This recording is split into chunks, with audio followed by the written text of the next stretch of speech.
శ్రీమద్భగవద్గీత 8వ అధ్యాయము భగవత్ప్రాప్తి. అర్జున ఉవాచ ఓం అధ్యాత్మేంద్రస్య జ్ఞానాంజనశలాకాయ చక్షురుమిలితం येन తస్మై శ్రీగురవే నమః. హరే కృష్ణ కృష్ణ కృష్ణ హరే హరే హరే రామ రామ రామ హరే హరే హరే కృష్ణ. అర్జున ఉవాచ 8వ అధ్యాయము 1వ శ్లోకం. అర్జున ఉవాచ అర్జునుడు ప్రశ్నించిన, ఓ దేవదేవ పురుషోత్తమ, బ్రహ్మనగానేమి, ఆత్మ అనగానేమి, కామ్యకర్మ అనగానేమి, భౌతిక సృష్టి ఏమిటి, దేవతలనగా ఎవరు, దయతో నాకిది వివరింపు. 2వ శ్లోకం. ఓ మధుసూదన, యజ్ఞమునకు ప్రభువు ఎవరు, అతడు ఏ విధంగా దేహమునందు నివసించును, భక్తి యొక్క సేవలో నిమగ్నైన వారు మరణ సమయమున నిన్నెట్లు ఎరుగగలుగుదురు. 3వ శ్లోకం. శ్రీ భగవాన్ వాచ అక్షరం బ్రహ్మ పరం స్వభావో ధ్యాత్మముచ్యతే భూతభావోత్మకరో విసర్గ కర్మ సంహిత. శ్రీకృష్ణ భగవాను ప్రజ్ఞను నాశమలేని దివ్యమును అగు జీవుడే బ్రహ్మమనియు మరియు అతని నిత్య స్వభావమే అధ్యాత్మము అనియు చెప్పబడును. జీవులకు భౌతిక శరీరము కలిగించు క్రియలకు కర్మ లేదా కామ్యకర్మలు అందరూ. 4వ శ్లోకము. దేహదారులు శ్రేష్ఠుడ, నిరంతరము మార్పు కళ భౌతిక ప్రకృతి, భౌతిక జగత్తు, ఆదిభూతమనములను, సూర్యచంద్రుల వంటి సర్వదేవతలను కూడి ఉండడి విశ్వరూపమే ఆదిదైవం అనబడను. దేహదారులో హృదయములో పరమాత్మ రూపంలో నిలిచి ఉండడి దేవదేవుడైన నేనే ఆది యజ్ఞుడు, యజ్ఞ ప్రభువును.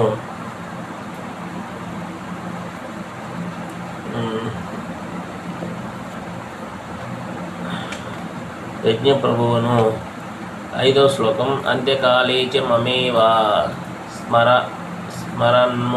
స్మరన్ముక్త్వా కలేవరం వ్యాప్రయతి సమద్భావం ఇది నాస్త్యస్త్ర సంశయ. ఎవరు జీవితాంతంలో నన్నే మాత్రమే స్మరించు దేహమును విడిచుదురో వారు తక్షణమే నా ప్రకృతిని పొందుదురు. ఈ విషయంలో సందేహం లేదు.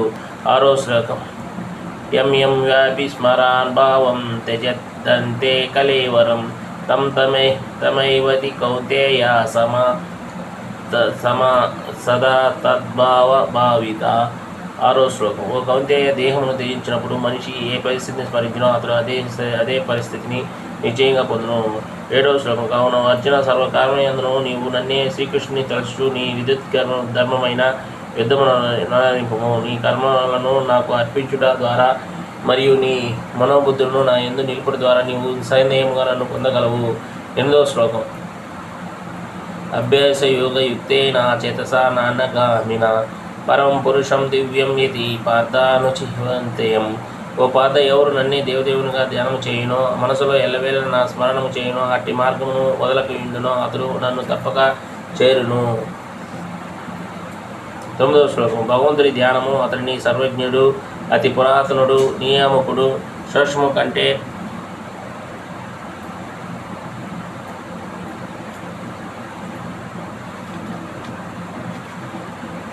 సూక్ష్మమైన వాడు, అన్నింటినీ నడిపేవాడు, భౌతిక భావనకు అచింత్యుడు, పరమ పురుషునిగాను చేయవలెను. అతడు సూర్యుని వలె ప్రకాశవంతుడు, దివ్యుడు, భౌతిక ప్రకృతికి అతీతమైన వాడు.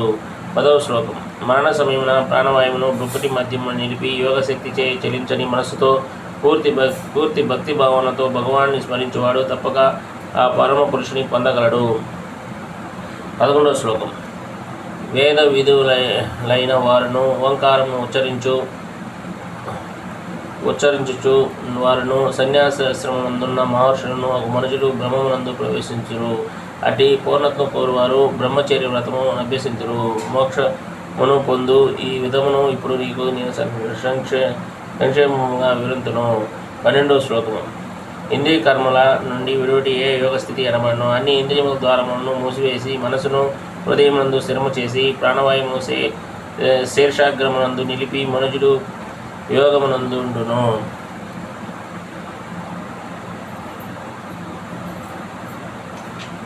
13వ శ్లోకం. ఈ యోగాభ్యాసమునందు నెలకొని దివ్యాక్షరములైన ఓంకారమును ఉచ్చారణ చేయుచు పిదప మనుజుడు దేవదేవుడైన నన్ను తలచు శరీరమును త్యజించినచో నిశ్చయముగా ఆధ్యాత్మిక లోకమును చేరును.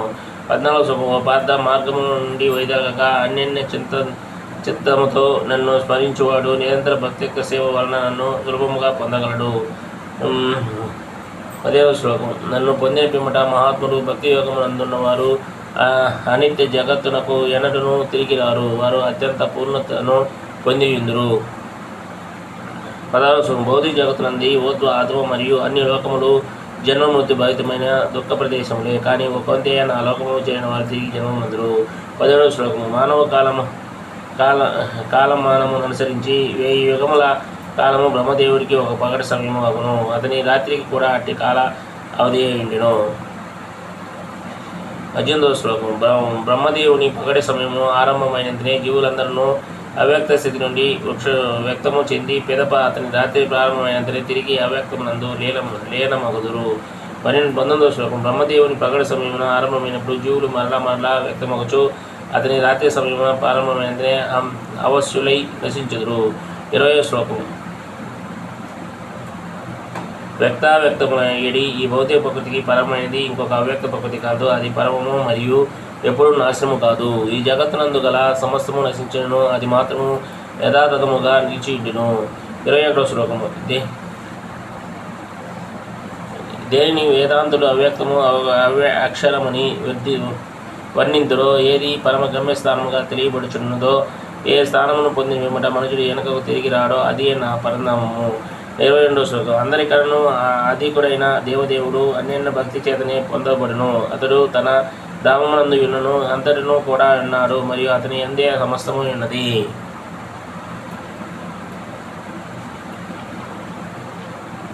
23వ శ్లోకం. భరతవంశ శ్రేష్ఠుడా, ఏ కాలమున ఈ జగత్తును వీడి ద్వారా యోగి వెనుకకు తిరిగి వచ్చునో లేక తిరిగి రాకుండా నేను నీకు ఎప్పుడూ వివరించదును. 24వ స్థితి. భగవంతుని ఎరిగిన వారు అగ్నిదేవుని ప్రభావమునందు ప్రకాశమునందు ఏదేని శుభగడియనందు చంద్రుడు పౌర్ణమి పొందు పక్షమునందు లేక సూర్యుడు ఉత్తరముగా ప్రయాణించు 6 నెలల యందు ఈ జగత్తును వీడి ద్వారా భగవంతుని పొందుదురు. 25వ శ్లోకము. ధూమమునందు రాత్రి యందు చంద్రుడు అమావాస్య నందు పొందు పక్షమునందు సూర్యుడు దక్షిణముగా ప్రయాణించు 6 నెలల సమయమందు మరణించి యోగి చంద్రలోకమును చేరి మరలా వెనుకకు తిరిగి వచ్చును. 26వ శ్లోకం. ఈ జగత్తు వీడుకు వేదాభిప్రాయము అనుసరించి ప్రకాశము అంధకారం నుండి 2 మార్గములు కలవు. ప్రకాశ మార్గమునందు మరణించిన వారు తిరిగి రాకును, కానీ అంధకార మార్గమును మరణించిన వారు మాత్రం వెనుకకు తిరిగి వచ్చును. 27వ శ్లోకము. అర్జున, భక్తులు ఈ 2 మార్గములను నెరిగిన ఒకప్పటికి వారు ఎన్నడూ మోహమునందరు కనుక నీవు ఎప్పుడునూ భక్తి స్థిరముగా ఉండము. 28వ శ్లోకం. వేదేషు యజ్ఞేషు తపస్సు శైవ దానేషు యత్పుణ్యఫలం ప్రతిష్టం అత్యేతి తత్సర్వమిదం విధాత్వా యోగి పరం స్థానము పైతి చాద్యం. భక్తియుక్త సేవా మార్గము. 28వ శ్లోకము. భక్తియుక్త సేవా మార్గమునందున్నవాడు వేదాధ్యాయము వలన, తీవ్ర తపముల వలన, యజ్ఞాచరణం వలన, దానము చేయడం వలన, తాత్విక చింతన మరియు కామ్యకర్మల వలన కలుగు ఫలితముల నుంచి వంచితుడు కాడు. కేవలం భక్తియుక్త సేవ నరించడం ద్వారా అతడు అన్నిటి పరములను పొందును మరియు అంతమున పరంధామమును చేరును. శ్రీమద్ భగవద్గీతలంది భగవత్ప్రాప్తి అను 8వ అధ్యాయము సమాప్తము. హరే కృష్ణ హరే కృష్ణ కృష్ణ కృష్ణ హరే హరే, హరే రామ రామ రామ హరే హరే. 9వ అధ్యాయము. ఓం అజ్ఞాన జ్ఞానం శలాకాయ చక్షుమిలితం ఏం తస్మై శ్రీ గురువే నమః.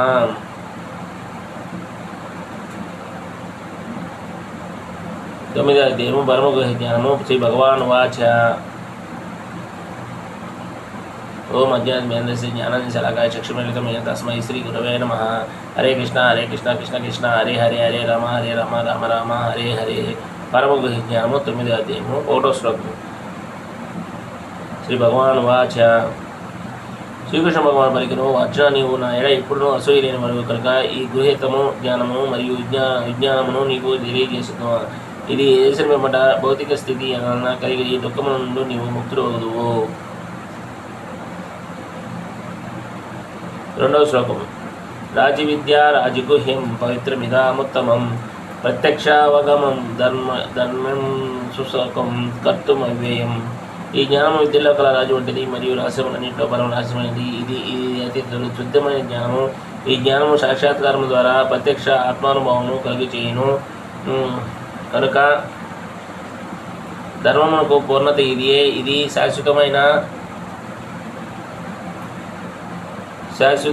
శాశ్వతమైనది మరియు ఆచరించుటకు అత్యంత సౌఖ్యకరమైనది. 3వ శ్లోకము. ఓ శత్రుంజయ, ఈ భక్తిత్వ సేవ యందు శ్రద్ధ లేని వారు నన్ను పొందలేరు. కనుక వారు ఈ భౌతిక జగత్తునందలి జన్మ మృత్యు పదమునికి మరలా వచ్చెదరు. 4వ శ్లోకము. నాచే నా అవ్యక్త రూపంలో ఈ జగత్తు అంతే ఆవరించున్నది. జీవులన్నీ నా ఎందున్నవి, కానీ నేను వారి ఎందు లేను. 5వ శ్లోకము.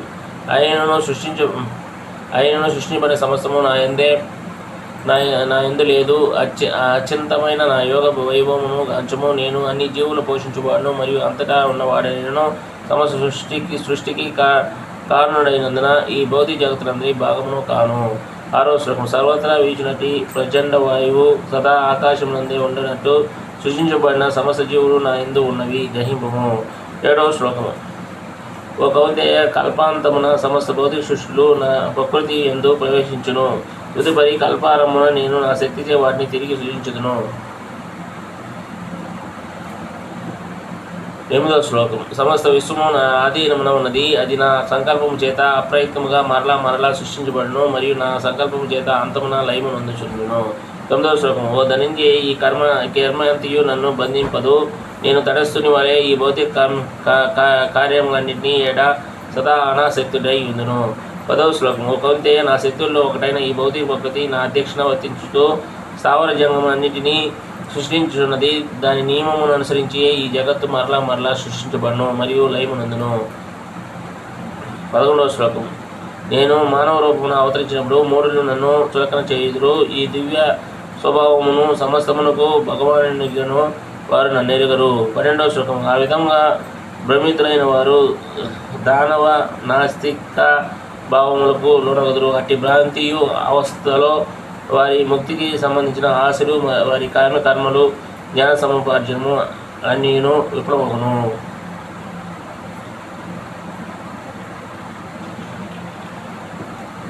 ఓ 13వ శ్లోకము.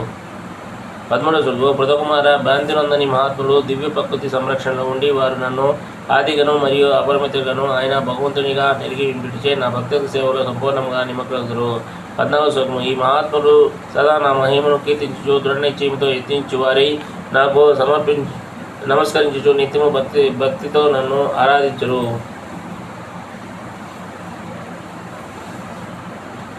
15వ శ్లోకం. ఇతరులు జ్ఞాన సముపార్జనను అను యజ్ఞమున రతులగుదురు. వారు దేవదేవుడును ఒక్కడిగను అందరిలో ఉన్నవాడిగను మరియు విశ్వరూపముగను ఆరాధించుదురు. 16వ శ్లోకం. కానీ నేనే వైదిక కర్మకాండను, నేనే యజ్ఞమును, పూర్వజ్ఞుల పసుబడు ఆహుతిని, స్వస్థతను కూర్చు వనమూలికను, దివ్య మంత్రోచ్చారణను, నేను ఆజ్యము, నెయ్యిను, అగ్నిని మరియు హోమ సామాగ్రిని కూడా. 17వ శ్లోకము. నేను ఈ జగత్తునకు తండ్రిని, తల్లిని, ఆధారమును, పితామహును, జ్ఞాన గమ్యమును, పవిత్రము చేయువాడును. ఓంకారమును నేనే. ఋగ్వేదము, సమవేదము, యజుర్వేదములు కూడా నేనే. 18వ శ్లోకము. నేను ధ్యేయమును భరించువాడును, ప్రభువును, సాక్షిని, నివాసమును, ధామమును మరియు ఆశ్రయమును, సన్నిహిత స్నేహితుడు నేనే సృష్టిని, ప్రళయమును, సమస్తమునకు మూలము, విశ్రాంతి స్థానము, సనాతన బీజము. 19వ శ్లోకము. అర్జున, వేడి నొసగువాడును, వర్షమును ఆపుట మరియు కురిపించుట చేయువాడును నేనే. అమృతత్వమును మరియు మృత్యువును నేనే. చేతన జలపదార్థమును నా యందే ఉన్నవి. 20వ శ్లోకము. వేదాధ్యాయము చేయువారు మరియు సోమరసమును పానము చేయువారు స్వర్గలోకములను కోరుచు పరోక్షముగా నన్ను అర్చించుదురు. పాప ఫలముల నుండి పవిత్రులే అట్టివారు పుణ్యాత్ముడు చేరు స్వర్గమైన ఇంద్రలోకమును జన్మించి దేవభోగములను అనుభవించుదురు. 21వ స్వర్గలోకంలో విస్తృతమైన ఇంద్రియ భోగములను అనుభవించి పుణ్యము క్షీణించినంతనే వారు